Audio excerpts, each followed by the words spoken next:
South Florida parents who lost their 7-year-old son in a swimming pool accident are now taking legal action. They are filing suit against the companies hired to build and maintain the pool. 7's Jeff Lennox is following the story for us live from Coral Gables this noon and has the latest. Jeff?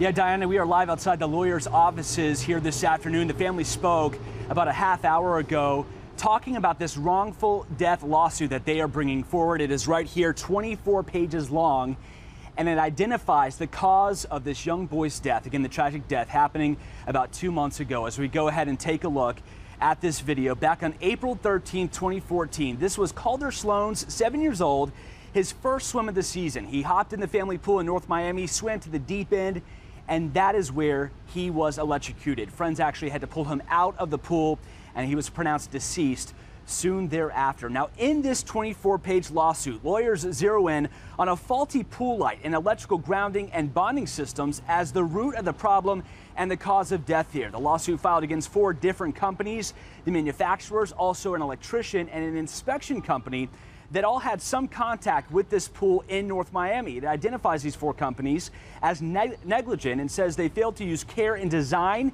and manufacturing of the lighting system in this swimming pool. Now, the father's mission here, Calder Sloan's father, it is much bigger than a monetary value in this case. He says he wants to prevent this from happening to other families. Here's what he had to say a little bit earlier. Take a listen.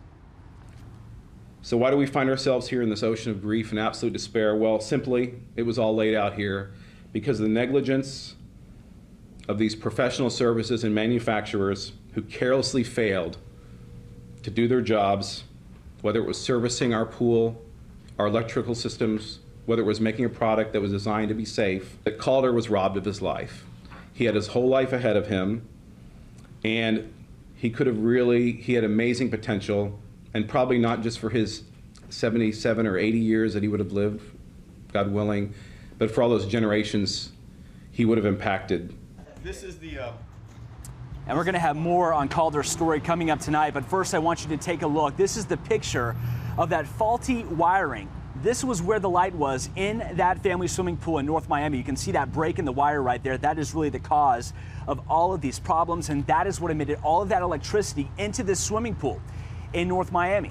You're going to hear from the lawyer coming up tonight. Now, in terms of damages in this case, they are asking for damages in excess of $15,000. That number will likely grow as this case does develop in the courtroom. Right now, we are working on talking to the 4 defendants named in this case, again, pool manufacturers, the electrician, and the inspection company. We're going to try to have all that for you coming up tonight, right here on 7 News. We are live in Coral Gables. Jeff Lennox, 7 News.